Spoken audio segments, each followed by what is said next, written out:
Good evening, everyone, and welcome to this week's Agile London. Very nice to see all of you returning and some new faces too. Hope everyone's doing well and surviving across all the new news that we keep getting from the government at the moment. So I do sincerely hope everyone is well. So just to kick us off, as I say, thank you to everyone for joining us tonight.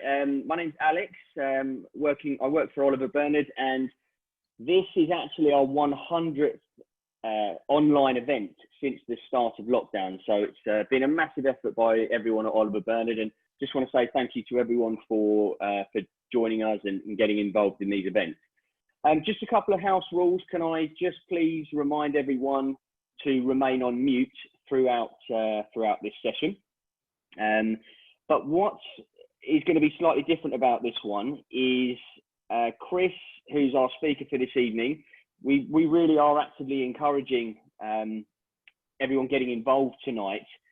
So please do get involved. Now, there's a button that you can use to raise your hand if you wish to ask a question, but also please do, if you just want me to ask you a question throughout the session, we do want people to be engaged. So if you do want to ask a question, please also feel free to put it into the chat and I will ask it to Nick. So as I say, yeah, just please, if you could remain on mute, it just really helps with the fluidity of the session. That would be greatly appreciated, but we do actively encourage and want people to be involved, not just at the end as per usual, but tonight, Chris wants us to be really, really engaged. So I want everyone to put maximum effort in tonight to get fully engaged into Chris's talk, because as you can probably tell by the title, it could be quite controversial, but we're all here to learn, and it sounds like it could be a fantastic talk from Chris. So as I say, without further ado, we've got Chris Stone speaking tonight, and he is the Virtual Agile Coach, and his talk is The Agile Manifesto Needs an Update. Chris, your screen is nicely shared. I'm going to hand over to you now. Over you go. Right, so good evening, folks. I'm Chris Stone, as Alex mentioned, the Virtual Agile Coach, and I believe the Agile Manifesto needs an update. Now, before everyone gets their pitchforks out and decides to chase me through the street like Frankenstein's monster, do hear me out. Do try to keep an open mind, but not so open that your brain falls out. Now, the intent, as Alex mentioned, is for this to be as participative as possible. I'm not going to leave a certain Q&A time at the end. I will call people out, or I'll invite people to discuss and debate with me throughout this day. And I'll also be looking for you guys to select the kind of the themes that we focus on first in a lean coffee style. With that said in mind, I would like to do a bit of a temperature check before we move on. So I'm going to move down a little bit on the screen. And you guys, if you haven't used Menti before, you have the option of using a QR code here, or you can go to menti.com and type in the code 2929551, or you can type in this, this URL here. I have used this QR code on my phone and it worked perfectly. So you should hopefully get yourself there. And what we'll do is we'll do a temperature check and just see, quite simply, in one word, what did you first feel when you heard my opening statement that the Agile Manifesto needs an update?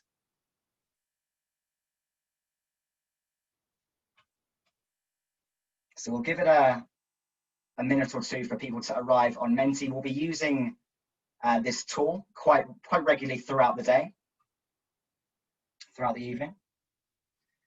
And you'll be able to see here some of the, in a word art style, lots of words popping up here. So we're going to start to see a bit of a consensus as to what people are feeling about this statement as a temperature check. So we've got Chris, can I just ask you, sorry, Chris, can I just ask you to put that URL back up? A couple of people have asked in the chat to just see the URL again, if possible. Yes. Thank you. Back over to you. I'll pause it here for yeah, another minute or so, just to make sure people have the time to get in there.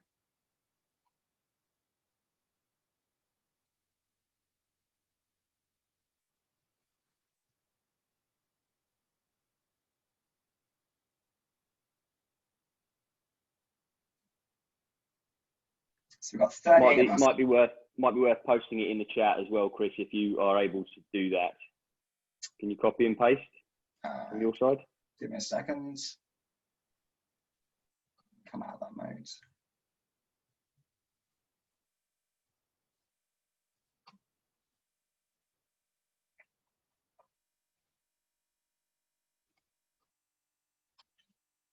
Yes, it is on the top of the slide, but it should also be in the chat now. Okay, so we have in the chat. We've got maybe, we've got agree, we've got interested, a few agreements. We've got funny, curious, intriguing, timely, amused, looking forward to it. So we're starting to gain a bit of a consensus here as to how people are feeling about this statement. And we're going to review this again later and see how people are feeling after.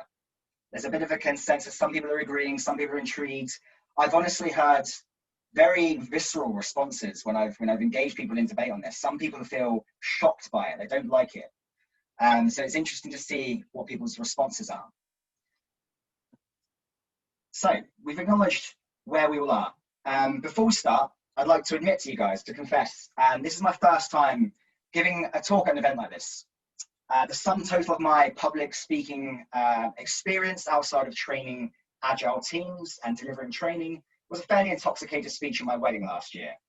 During that, I did forget my lines. I did end up riffing a little bit and doing some pole dancing just to distract people while I remembered. You won't be getting that experience this evening. That's the sort of thing you have to pay for. But I wanted to make you aware, this is my first time, so be gentle. I don't consider myself to be an expert. And to quote Socrates, I firmly believe that true knowledge is knowing that you know nothing. And to this end, I don't have all the answers. This should be reflected in my style in which I facilitate this session. As I said, I want to involve you guys as much as possible. I'm not here to tell you and just talk at you for an hour. And I intend, as I said, to challenge you guys to ask and answer questions. And I welcome being challenged as well. And as I mentioned, I'm going to ask you guys to prioritize the order of the topics we talk through. A little bit more about myself. I'm an Agile coach, about 8 years experience. I've worked in retail, transport, logistics, oil and gas, automotive, telecommunications, so a range of industries. I enjoy lifting heavy things. I play hockey, American football. I love having adventures, and I have a pedigree Maine Coon named Celeste. So I've shared a few things about myself, and I'm feeling a bit more vulnerable now, a bit more precarious position, because you guys know things about me. I know nothing about you. So with that in mind, I'd like to invite you guys to help me correct that situation. So we're going to go back to Menti now, and we have a few more questions.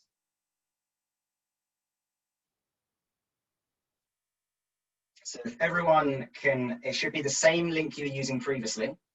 The question that should be arising now is, how many years of Agile experience do you have?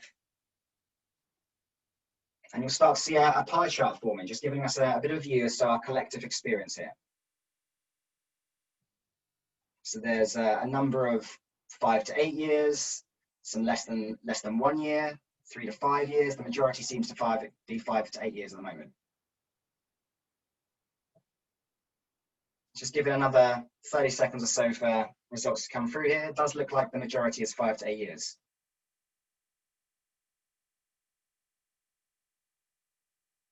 And I can see there's a few messages in the chat. The link again.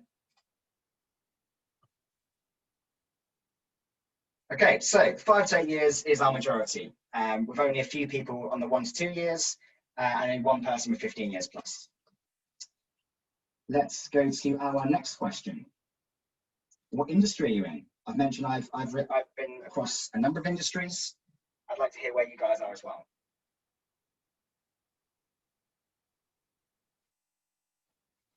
And again, same link. It's another word diagram. We should see things popping up here: research, banking, media, automotive, marketing, aerospace and defense, telecoms, many, healthcare, industry agnostic, a bit like myself. So we've got a range of experiences. We've got a range of industries. Again, I'll give it another 30 seconds here for capturing more. I'll make sure you guys have a voice.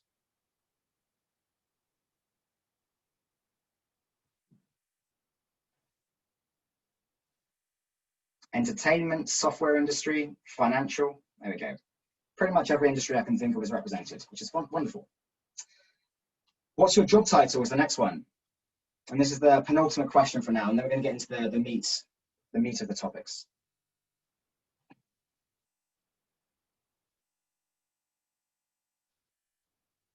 Okay, so as expected, we've got Agile coaches, we've got project managers, delivery managers, Scrum masters, senior Scrum masters, we've got directors, we've got marketing consultants, project managers, a range of different job titles. Chief of staff, that's an interesting one. We are also represented by business analysts. Excellent. Okay, last question for now. As I said, I want you guys to help me prioritize the themes we talk about first. With that in mind, there are 5 choices. You have, thou shalt not question the Agile Manifesto, the alternatives to the Agile Manifesto, Agile commoditization, what does the Agile Manifesto say, or what do our peers say about the manifesto? Please vote now.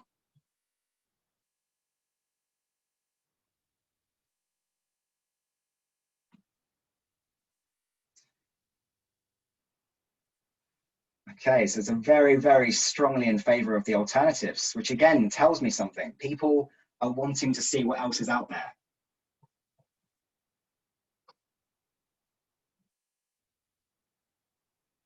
And nobody wants to talk about not questioning the Agile Manifesto. Okay, we'll give it again another 30 seconds or so, just to see if there's anything else, but it looks like we've got a consensus. We've got 3 topics that are most important to you guys. Okay.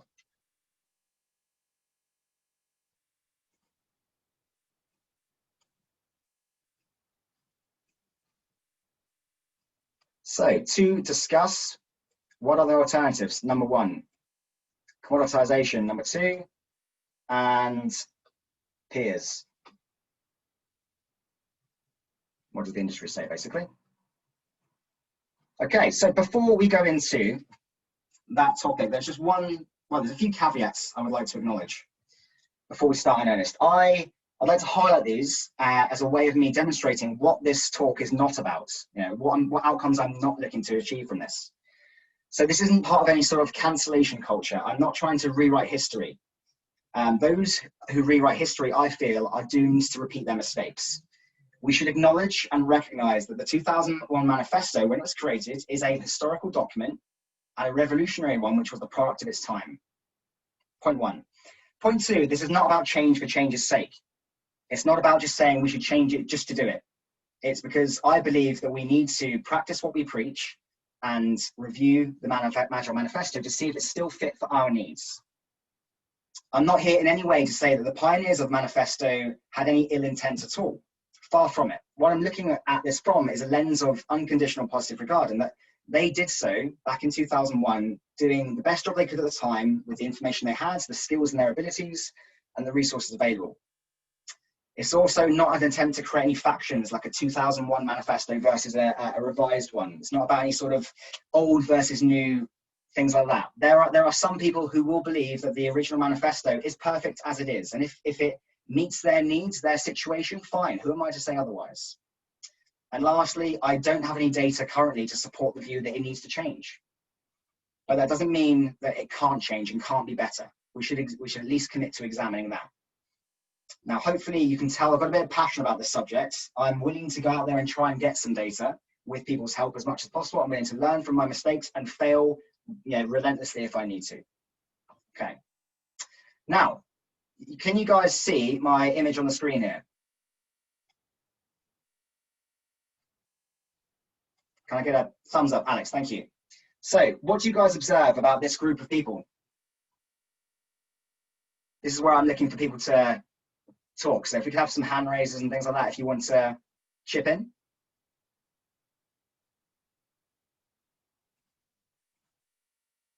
All male, middle-aged white men. Wow. Very true. Anyone know anything else about them behind what you can see in this image?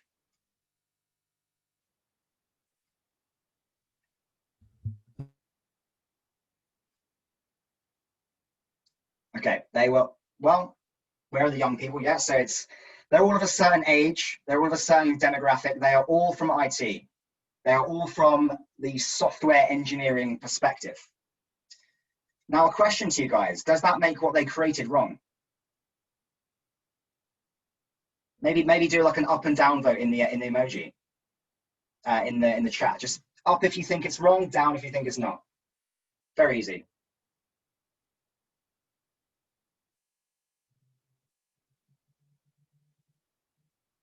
No, it doesn't make it wrong.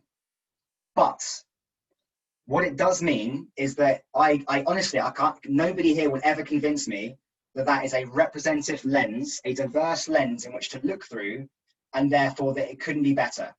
Again, they were doing it. They responded to the right thing at the right time. There was a need. They created something amazing. They created something that pioneered and revolutionized the software industry. But the problem is that today we are still looking back at that 20-year-old document and using it as the basis for our training, our coaching, our ways of working, without it having been meaningfully looked at and reflected on. Could it be better? That is simply the question. Could it be better? Now, yes, it could be better. So yeah, you're answering. Great. Now let's look at some more statistics. So these software engineers, they were middle-aged, they had a lot of experience, years and years of experience. I haven't done the actual calculation, but let's be generous. Let's assume there's 17 of them. They had 20 years experience each. Now that's hundreds of years of experience. Now, if I move you guys to the right a little bit so you guys can see, how many people do you think title themselves Agile Coach on LinkedIn? Can we have some guesses in the chat, please?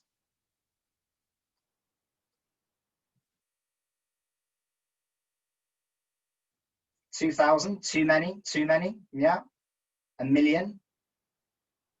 All right, the answer, I'll put you out of your misery, is 269,000. If you search Agile Coach, you'll get 269,000 as of this week. Next question, how many people have the word Agile in their LinkedIn profile?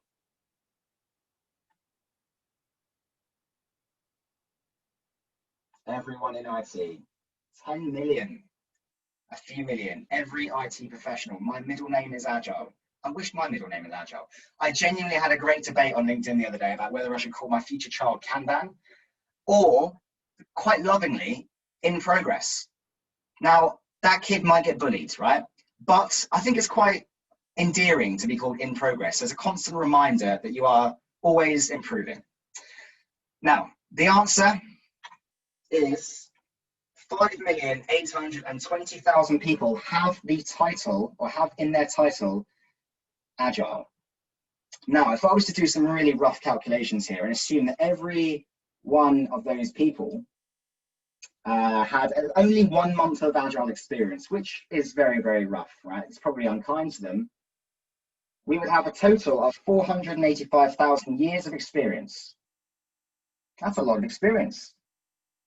Now the question, are you guys telling me that 485,000 years of experience of people in the Agile industry couldn't cumulatively, as a community, come together and produce something that's a little bit more updated than the previous manifesto? You know, 20 years of learning since the last one. We've uncovered great things. We've learned of the importance of psychological safety. We're no longer just working with software. We're working with solutions. There are so many things that we could alternate or revise as part of the manifesto. We've got a rough calculation there of 485,000 people, years of experience. And yes, fair point, that could be too many people, too many ideas. But does that mean just because there's too much that we shouldn't try? Okay. So we know how many years of experience we have collectively. There's a lot there. Again, the question is, could it be better? Okay. Now, we talked about the prioritized topics and the alternatives. Oh, one last thing, sorry, I was going to mention. I've got a lovely image here, the digital overlords. It looks like a Pokemon card. So this, I just added this here to reflect the fact that obviously people have the word Agile in their title. People have the word Agile Coach in their title. But there is an increasing trend of some absolutely ridiculous titles like Digital Overlord, Dream Weaver, and things like that. And that doesn't include people that have those titles as well. Although they're fun and whimsical, obviously this is only considering people on LinkedIn and people with Agile in their titles. So there could be far more people out there. All right, so we are going to cover What are the alternatives? Let me know if you guys can see this. So one alternative I have here is the Wardley Doctrine. Is anyone familiar with the Wardley Doctrine? And yes, Coddy Wampler, great terminology, people heading towards a vague destination. So the Wardley Doctrine, for me, is a more modern and I feel an improved version that uncovers some of the intents of the Agile Manifesto.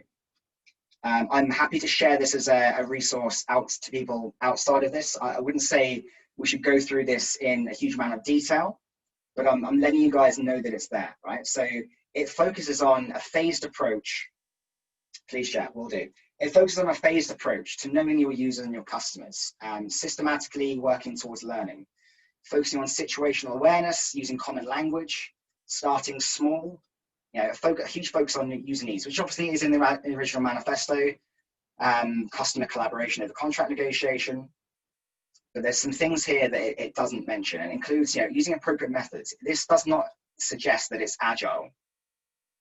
Yes, Wardley maps. It doesn't suggest it's agile. It could be lean. It could be Six Sigma. This is more of an agnostic view. It doesn't say it has to be agile. In phase 2, we focus on transparency, moving fast, being pragmatic, thinking fast, managing failure, distributing power and decision making. Please keep it bigger. Sorry. Got a lot of conflicting things on my screen. In phase 3, it goes through providing purpose and mastery and autonomy. Obviously, Dan Pink's book on drive. We're committing to directions. We're doing better with less, so we're getting continuous improvements. We're optimizing flow and removing bottlenecks, so borrowing from Kanban. We're thinking big. We're inspiring others. We're seeking the best. And then as phase 4, I guess we're moving towards more maturity here. We're designing for continuous evolution. We're exploiting the landscape. We're listening to the ecosystems. So that for me is one alternative, and one that I feel perhaps goes a little bit further than the Agile Manifesto does. There's still many of the intents from the manifesto in here, but for me it goes a little bit further. That's one alternative. And yeah, I agree, Jovan. It combines Lean, Scrum, and Kanban rather than focusing on any one. So there's an Agile Manifesto 2.0. Anyone familiar with this one? This is one evolution. Okay, so obviously in here, it follows the same format of the Agile Manifesto. It talks about individuals' interactions over processes and tools in the same way. The main change here is that it focuses on working solutions over working software. So it still keeps all of the values. The only change here is the working solution. I guess this, for me, is great in that it recognizes the fact that we aren't just working with software anymore. But again, I think it could go a little bit further. There is a number of things in here that I feel could be revised for 2020. An example being, where was it? Yeah, face-to-face communication. Is today's reality the fact that co-located teams are best? Yes, it may be. It may be that co-located teams still get the best results. But I guess the question I would ask is, if that's the case, why are some of the biggest and most successful tech companies in the world moving to a fully remote model? If they were willing to lose that competitive advantage because they would be sacrificing the opportunity for co-location over a virtual distributed model, why would they be doing that unless they believed it worked? Now, we currently right now are sharing screens. We're talking virtually. We're engaging in debates. We're making things interactive. It can be done. Obviously, there's a cost side to it, but you can also cover the cost side of having offices in place. And yes, 20 years ago, we didn't have technology that provided distributed teams, but we do now. So should we look at the manifesto and consider, is that statement about co-location being the most effective and efficient methods still relevant?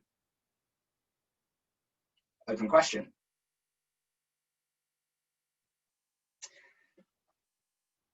Now, that's obviously a few models that I've found, but there could be more. I imagine there are.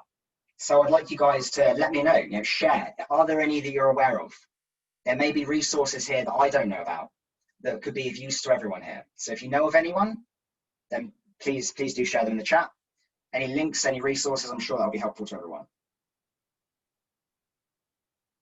And yes, Alessio, this is one of my fundamental challenges about this. The fact that we haven't updated the manifesto meaningfully in 20 years means we're not following its principles. If we look at the bottom principle here, at regular intervals, the team reflects on how to become more effective and then tunes and adjusts its behavior accordingly. Have we meaningfully done that? Have we lived and breathed Agile principles ourselves? Very much an argument I'd like to make. What do we think?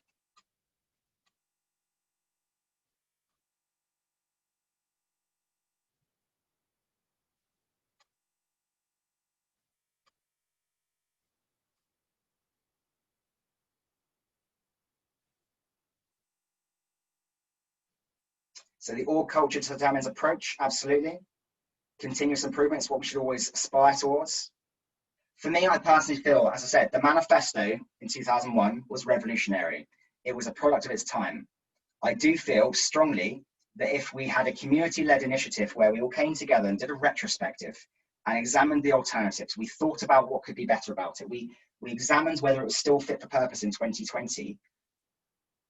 Then it would be our manifesto, not the product of a smaller group of 17 white middle-class males of all the same industry, but a community-led initiative with a wider reach, further diversity, and something that's been updated that allows us to practice what we preach as practitioners and regularly reflect on how we work. Now, sense check, I wanted to do a temperature check by way of either yes or no, or using emojis in the chat. Would you like to continue talking about this topic, or would you like to move on to the next one?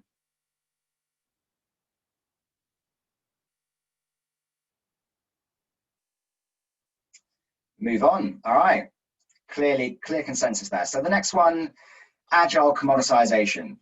Now, I really don't mean to pick out SAFe in this, but unfortunately, they're a little bit the most culpable for this. In a very Pokemon style, gotta catch them all, this is a list of the current offerings from the Scaled Agile website. We have Certified Agile Product Manager, Certified Safe Lean Portfolio Manager, Certified Safe Architect, we have Certified Advanced Scrum Master, we have Certified Safe Agilist, Certified Safe Scrum Master, Certified Safe DevOps Practitioner, we have Safe Government Practitioner, we have Certified Safe Agile Software Engineer, we have Safe SPC, Safe Program Consultant, we have Safe Release Train Engineer, Safe Certified Product Owner and Product Manager, and Certified Safe Practitioner. That was hard enough to read alone, okay? Now let's just imagine, right? If anyone's familiar with Game of Thrones, Daenerys Stormborn, I'm no Daenerys Stormborn, I'm not a breaker of chains or mother of dragons, but if I had every one of those qualifications there, I would be Chris Stone, APM, LPM, Arch, ASE, SGP, STP, SPC, RTE, POPM, SASM, SSM, SP, and finally SA. I would love to see Starbucks fit that on a coffee cup. And what is it? It's commoditization, it's monetization. It's like collecting scout badges. It's good business, yeah, because there's demand for it. But does that make it right? Honest question. What do you guys think? No. So we've got a bit of a consensus there. You guys don't feel that's right. But my question is, what are we doing about that? Right? We are allowing training providers to get away with it by not challenging them. If I could add one thing into the Agile Manifesto right now for 2020, it would be something along the lines of empathy and understanding over profiteering. Because I feel there are companies out there, training companies, who are profiteering off of the demand for agile ways of working. That's my personal opinion. Experience over certification, I like that one as well. But one challenge I have about that, and it comes on to my next point here. There is, it's not one of the prioritized topics, but it's going to lean into a little bit. There is a bit of a stigma around certifications. So you've got people out there, and I've seen this. I've got people out there who will lament and talk about the fact that a practitioner who has just got a certified Scrum Master course isn't good enough. They don't have the experience. They've just done a 2-day course and therefore then they're not worthwhile. I've heard this, people complain about it, they don't like it. They feel it somehow devalues them as a coach, because what will happen is they'll do their certified Scrum Master course, they'll update their LinkedIn profile, and then there's more of them. You know, we end up with more and more and more in the same role. So where's the empathy in that? Where's the individuals and interactions over process and tools in that? Yeah, why are we not first empathizing or offering our support to those people? Why are we complaining about them? And why aren't we saying, hey, you just passed the course, great work. You know, it's great, really great to see that you're trying to improve. Have you heard of this resource? Or did you know there's this community of practice? And the problem is, as Jeremy mentions, Agile is supposed to be a mindset, not a certification. And there's lots of snake oil salesmen worrying about being found out. Yeah, absolutely. There's lots of big consultancy companies, and I used to work for one of them, happy to admit that. Lots of big consultancy companies who are out there selling Agile as this copy and paste blueprint that they could cookie cutter style give to companies and expect them to implement it. And it doesn't take into account that company's needs. I am very much Agile agnostic. I will go into a company. The first thing I'll do, listen, understand. Where are they currently today? Where would they like to be? What have they tried before? Where have they failed? What would they like to be doing next? And rather than impart my own solution upon them, I would invite them to experiment, try something new, see what works, see what doesn't work. And that's, you know, you may say that's the right approach. It probably isn't. It couldn't. For some companies, it may not work, but that's my approach. And I feel personally, I would rather go out there and try and help a company discover their version of Agile, an Agile that works for their culture, their company, their people, rather than it being copy and paste. Here, take Spotify. Spotify was never intended to be a model that other companies copied. Spotify was simply trying to share how they did it. As an example, they were trying to share with the industry, this is what we do, guys. Why are companies not, well, why is there not a consultancy out there trying to go, right, our approach, guys, is to come in and help you find your own version of Spotify. Maybe I should create that consultancy. Who knows? Another thing I firmly believe in is that I exist to make myself redundant. One of my favorite phrases. I'm not there to keep myself around forever. I'm there to help them be successful, help them self-organize, help them discover what good looks like. Mike, please ask away. What's your question? Hi, everybody. I hope you can hear me. So I guess I want to start off with something fairly simple, I guess. What is the Agile Manifesto? The Agile Manifesto originally was created as the Agile Manifesto for software development, and I think it's certainly trying to get out of that bucket. You're now seeing Agile in HR, you're seeing it in various other communities. And so I think even if we just do an attempt at trying to define its scope, then I think we can try and define its definition, right? If you're talking about just software development, you're talking about a slightly different beast than if you're going to include all of the other sort of jobs and industries that we might try and put under that umbrella. So for me, I think we really need to try and define what the scope of this is first and foremost. Thank you. Thank you for your question. Thank you for raising that, Mike. So I agree with you completely. And this is one of the things that I feel as a next step we should be doing. We should be, as a community, sitting down. What is the scope of the Agile Manifesto, right? And the answer may be, well, we like it as it is. We just want to update the language a little bit. The answer might be, actually, we want a specific software version of it, and we want another version of it for other industries. And that could be the answer too. It should be community-led rather than defined by any one person or any small group of people. Because it's we, the community, who are using it. We, the community, who are going out there, training new people, working with people in companies. And the problem is that at the moment, what we're doing is we're referring back to this 20-year-old document, which we've all already established here today, isn't quite as it could be.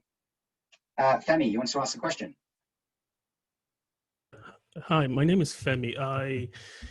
I'm the author of a book called Lean Agile Marketing. So I try to kind of translate the manifesto into the context of marketing. And actually, there's an Agile Marketing Manifesto that was published in 2012. But when I approached the same thing you're trying to do is what I tried to do in marketing. I was like, listen, guys, you can't just copy and paste the Agile Manifesto and just apply it to marketing. So yeah, in the context of marketing, I think it's not really relevant because I work with business leaders and I can't even mention Agile to them because you can't speak that to the CFO. He's just going to look at you like, what the fuck is this guy talking about? Sorry for the language, but that's how people that are in the C-level see it. You don't have KPIs, you don't have numbers. How do you, it doesn't really align with growth in terms of from a business perspective. So yeah, the marketing organization, the marketing side of things is experiencing the same thing IT experienced. It's been commoditized. There's a lot of people just pushing agile marketing training as a solution. And I deliberately just stopped selling trainings because I felt the training doesn't really talk about the problems because every organization have a unique problem and you can't just create one training that solves all the problem. It doesn't make sense from an ethical perspective. And thank you for raising that, and I completely agree. I was part of a small group of Agile coaches who we created something called the Learning Manifesto, and it was a list of similar statements to the Agile Manifesto, which was all about how we wanted to be as coaches. You know, focusing on the needs of the people rather than pushing our agenda, focusing on making it engaging and interactive rather than just a PowerPoint, focusing on it being hands-on in the workflow style training rather than just here's your workbook and off you go, that sort of thing. I think there's lots of materials out there that people are creating, but the manifesto itself seems to have been absolved from that. Now, RJ in the chat here mentions it's like the 10 Commandments, and this is what I was getting at with the topic, thou shalt not question. You know, we've got this to the 10 Commandments here. There is similar dogmatism around the manifesto as there are you know, as there is religion. So there's a great tweet here: homosexuality is forbidden by the Bible, but so is you know, cotton socks blends, right? From Leviticus 19:19. You shall not wear a garment upon you of two kinds of materials mixed together. Now, do any of us honestly not wear mixed fabrics today? We'd probably all be walking around naked if we did, right? Or yeah, that's the reality. But that's a similar situation, right? That was something that was accepted in the past, and we've learned from it. Just because it was the past doesn't mean that we shouldn't change it. Now, again, another quote I like here, Einstein: the definition of insanity is doing the same things over and over and expecting different results. Are we doing the same things over and over? By not learning, are we not doing that? Are we minding the definition of insanity? Sorry, Mike, go for it. Just struggling to unmute. My question is actually for Femi. So I'm quite interested in this, Femi. You're talking about a manifesto for marketing. Seems like a really good idea. It seems like there's one or two ways of going, right? You can either take an existing manifesto, abstract it, and extend that umbrella to include marketing, or you can create your own marketing manifesto. And I see problems with both. Things that become ultimately abstract become ultimately meaningless, and things that have partitioned and become particularly focused on one thing, well, you're going to get so many instances of manifestos that it'll be very difficult to keep some type of conformity or you know, congruent ideas between all of them. And I'm curious to see what you think it might be the solution to that. I totally agree, because from my experience, because I deal with people like the CFOs, they're all about numbers, and they see Agile as just this fluffy thing. And how I think about Agile now is I view it as a process. With all due respect, people don't like that methodology. Some people don't like it, but that's the honest. That's how I feel. So I just kind of see that there's three things that I look at. I look at strategy, I look at people, and I look at process. I personally think Agile falls within the process and the people side. If implemented well, it can help in terms of collaboration, culture, although it doesn't have elements of culture in it, but that's where I see it. What is missing is the strategy piece. And that's what the C-level, the people from the business side, wants to hear. And if you don't have that, I think that's absolutely missing in Agile. And it comes down to the fact that the people that created it, with all due respect, are from IT. If there was like a CFO amongst them, or a CIO, or someone that is not IT, they would think differently, and they would kind of push them towards, how do we kind of cover this side of things? So I just see it as strategy, people, process from an organizational perspective. And I just see Agile in between the process and the people side. Doesn't really say anything about strategy. That's my take. Chris, do you mind if I just say one more thing on that? Sure.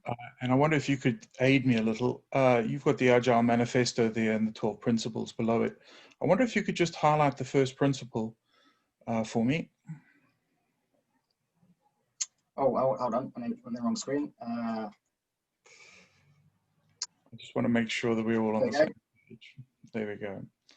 So the first principle, again, just to read it out to everybody, our highest priority is to satisfy the customer through early and continuous delivery of valuable software. And I often wonder whether that is a principle, or whether that's actually higher than the Agile Manifesto, and that is actually the goal that we should all aim for out of the manifesto. And then I'm wondering whether the Agile Manifesto actually needs a goal, because just like Femi said now, when you're trying to convince C-level people, they want to understand what am I going to get out of this at the end of the day? And if you're going to say, hey, you're going to get more money because you're going to make your customers happy, I think then they start buying into the idea. At the moment, I feel that might be a little buried. Again, just a thought. Hey, this is Danita Del Riesco. Can I interject for just a moment? Feel free. I'm sorry? Feel free. Yeah, so I love Agile. I'll start there, and I've been doing it for a long time. And the thing that I think that I have found, especially when I work with individuals that are not just software development, is that they look at these principles and they think, oh, well, it's just software development. And so what I have done in my past has gone through and kind of reworded, right, and taken out anything that was just respective to software, right, the word software, because this is so applicable to HR, to accounting, to executive leadership, to all of these different various levels within an organization. And if you somewhat modify this, right, these principles, the principles are fantastic. But in my mind, I think that the adjustment that needs to happen is to remove all of the references to just delivering software. So like, for instance, right, our highest priority to satisfy the customer through early and continuous delivery of valuable software could easily be changed into our highest priority is to satisfy our customers through early and continuous delivery of valuable business needs, right? Absolutely, yeah, or solution. Or solution, right? Like I'm with you on, completely with you on the whole manifesto itself. I understand why it became what it was, because, right, having been in IT now for about 20 years, I totally get this, right? Where IT took the brunt of everything. But now I think what I'm seeing consistently across organizations is that when someone sees this manifesto and when someone sees the other principles, they look at it like, oh, well, this is just software delivery. It has nothing to do with my job, right? So my experience has been in coaching even HR departments, other departments, different pieces, parts of delivery, to say, hey, this is good stuff, but let's replace some words contextually to the audience that we're trying to coach. So Danita, I'm completely in agree with you here. Yeah. I guess I would reflect back on the fact that the manifesto itself, the original one, it does quite honestly at the top just say there, Manifesto for Agile Software Development. Correct. Now, yeah, so it's saying that this is for software development, and it wasn't anticipated at the time to be based on other industries. Now, what we've learned is actually the principles, the values therein are of value to other industries as well. So Absolutely. the fact that you've taken upon yourself to create or soften the language or alter it for the needs of your user group, that to me is being agile. That is learning, and that is taking, satisfying the customer. Yes. To taking that number one as the best approach to take. Now, a really interesting thing I find, and Mike, sorry, I just want to make sure there's opportunity for other people to engage as well. An interesting thing I find is that there are very few metrics out there that actually track how often we satisfy customers. It's all velocity, it's all burn down, it's all this and that, churn and things like that. How many metrics are there genuinely for you to say, right, how often are we satisfying our customer? What does satisfying our customer mean? There's one I love to use, and I talk about it all the time. It's days since last user engagement. And it's all about how often we're engaging with our users. And the way it works is you just have a number on your post-it, on your whiteboard, or on your virtual board, just tracking how often it was since you last engaged. Now, obviously, Agile, many versions of Agile, particularly Scrum, you will have demos, reviews with your teams and your stakeholders, and that gives you a defined period during which you're going to show results frequently. But I say take that further. How can we engage with stakeholders more frequently? How can we get a faster feedback loop? How can we involve them in the process? How can we make them part of our team? Can we have citizen developers? Can we have them actively creating the solution with us, and obviously rotating those citizen developers around so that there's not only one person's view shaping the solution? But yeah, I mean, I'm Mike, I completely agree with you. How can we, as part of this, I think we should be involving not just Agile practitioners, we should be involving the training providers. We should be involving future Agilists. We should be involving people outside of the IT industry and saying, right, here's this great possible way of working here. How can it be applicable for you? And whether the answer is, as I said, an updated version that's specific to software development, and maybe another version that's applicable to the wider group of industries, that could be the answer. So Chris, I love what you just said about days since customer engagement, right? But there's a second one that I use for whatever team, whether it's an executive team, an accounting team, any other departments that are wanting to implement Agile and be able to see, visualize, track work in a way that is simple, right? So the one that I have added has been when we do sprint goals, right? Sprint goals are not always just what piece of software we're going to deliver or what user story is going to make it to all the way to done, right? To me, if you take this, reword it for the individuals in your audience that you're trying to coach, remove out software parts, right? And then say to them, hey, we are going to do sprint planning, iteration planning, whatever you want to call it. And we're going to set these goals, right?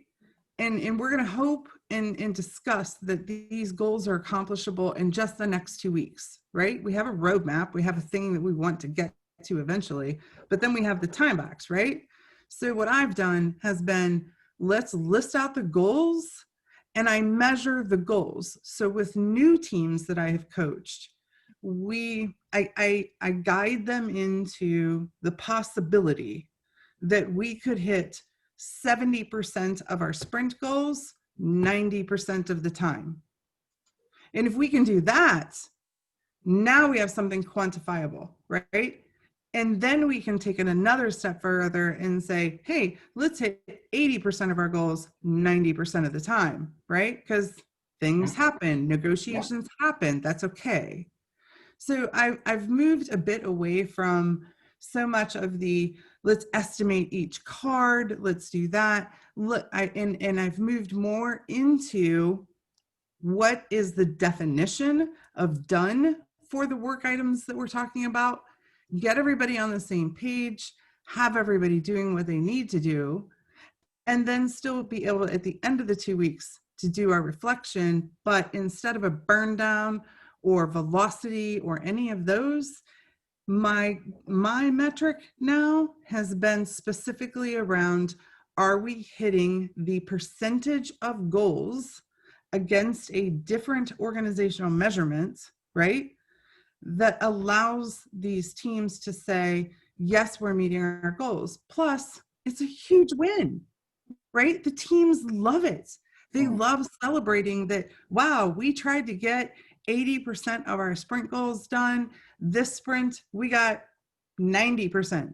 Last sprint, we got 80%. And then instead of just a velocity that we're tracking, now we're tracking against a percentage of work that has gotten completed that the organization has found valuable. Excellent. So Denita, I really like what you've shared there, and thank you for that. Could I ask you to maybe share a little bit more about that process in the chat so that others are aware of it? I'm just conscious of time. I need to kind of start wrapping up because of the remaining time we have, but I really appreciate your involvement there, and thank you. One point I'd like to make from the chat I've just observed is RJ mentioned that we should leave the manifesto alone and people should learn to extrapolate. I think what I emphasized at the beginning is I don't believe this is about changing the previous manifesto. I think it's about, we can recognize and acknowledge that it was the product of its time. It served a great purpose. It's helped us get to where we are today. My proposal, my hypothesis is it could be better. And for some of the reasons we've already talked about today. Now, I'd like to kind of start wrapping up by telling a little story. So I mentioned earlier about me believing it's my purpose to make myself redundant. And the way I sense check that, the way I do temperature checks on my teams to ensure they're getting there and they don't need me anymore, is I start to perform little ethical experiments on them. So an example, right? I might be on a call with them, one that I might be usually facilitating, and I'll pretend I've got audio issues, and I'll just see what happens. I might not join the call at all, and I'll see what happens. I will just sit there and observe and see what happens. And you start to possibly notice some behavior. So if the team just starts to do things, they kick off the session without you, great, they're on the right track, right? If the team keeps up with ceremonies and creates their own experiments, perfect, things are going well. If the team or organization doesn't seek my advice before acting, I'm happy, okay? But if they don't do that, if they wait for you to kick off a session until I get there, if they don't hold ceremonies at all unless you're there to facilitate it, if they always seek your advice before taking any action, odds are they probably need a little bit more help. The reason I bring up this story is I would like to ask you guys genuinely, what if the authors of the Agile Manifesto are doing exactly that same experiment on us right now? They're waiting for us to intervene, to self-organize, to come up with our own version of the manifesto, to practice what we preach, to inspect and adapt, run our own experiments, and discover what's still relevant for us. I think I'll leave the talk for today on that note. With that in mind, I'd like to return you all to the Menti board for one last sense check. So right at the beginning of the session, we asked, how do you feel in one word about the opening statement, which was the Agile Manifesto needs an update? I would like you to do once more. After this talk, again, how are you feeling about my opening statement, the Agile Manifesto needs an update?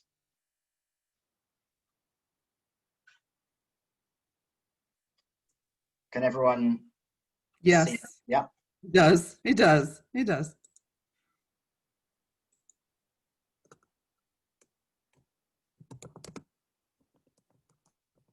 Yep, so there's starting to come in. So totally agree, no, inspired, no closer to a solution.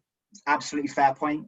I don't think this was intended to discover a solution today, if anything, as an outcome. I hope it's been thought-provoking. I hope it's prompted you guys to think about it. I hope actually, and I'll cover this in a moment, I hope you'll join me in doing this experiment. I'm willing to facilitate it. I'm willing to do some sort of community-led event that allows us to examine whether we should update the manifesto. And I invite you to be a part of that. I want you guys to be on board. There is not a solution. As I said, I don't have all the answers, but I'm willing to try and help us get there. Last thing from me then, I'm always trying to seek feedback. If you want to connect with me, you can do so by going to the virtualagilecoach.co.uk or email me at chris.stone@thevirtualcoach.co.uk. You can connect with me on LinkedIn. I'm the Virtual Agile Coach. And the last thing I have for you guys is, how could this talk be better? How could it be more useful for you? So again, there's a Menti option appearing right now. feel free to say anything you like. I don't mind if you thought it was horrible. I've got very thick skin. I can take it on board, take it on the chin, and improve accordingly. I'm always welcoming feedback, and I want to make sure that these sessions are as good as they can be. So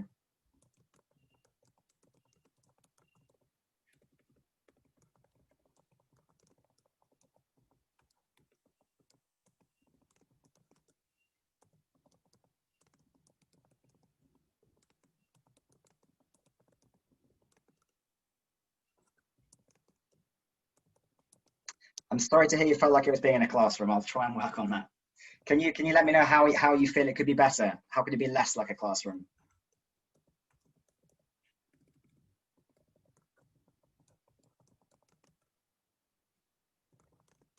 More interactive, yeah, willing to try and do that. I was hoping it was interactive, but yeah, I can absolutely try and make it more so.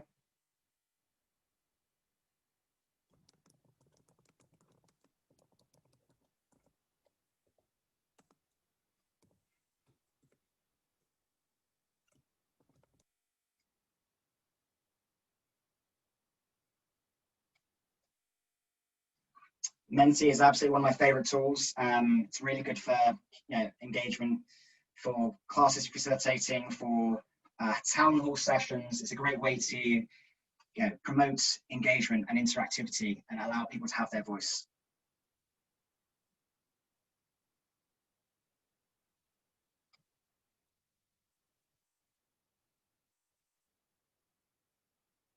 Okay, I think I'm done here. So the feedback's going to keep coming through, Alex, but I'm not sure if you wanted to wrap up. Thank you for everyone for engaging today. Thank you for bearing with me. And as I said, apologies for some of these things. I'll try and work better on them, but I say it was my first time doing so.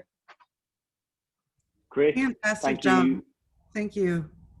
Chris, thank you very much indeed. It was an excellent session.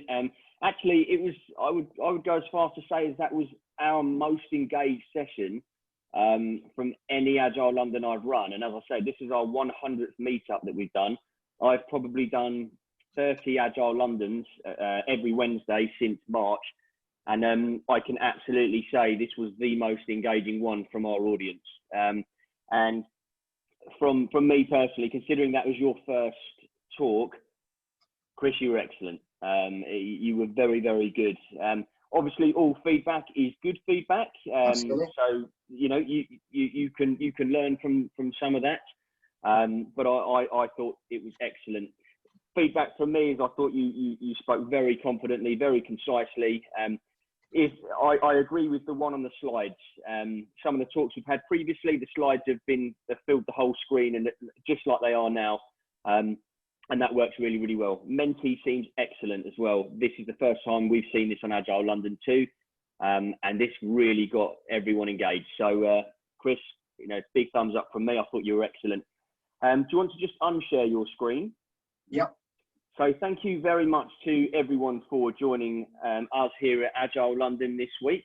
I think it would be a great idea to get Chris back at a future session and see how things may have developed from everyone's opinion and everyone's side, and we can have a bit of a follow-up event and see where we land on the Agile Manifesto there.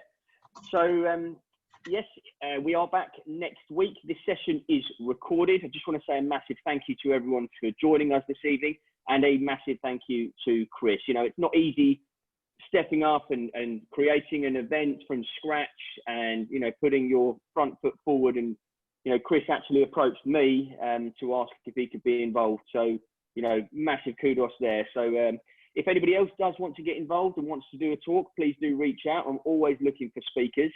But all that leaves me to say is thank you very much once again to everyone for joining. Big thanks again to Chris. And I hope you all have a lovely evening. And I hope to see you all next week. See you later. Cheers, folks. Bye now. Thanks, Alex. Thanks all.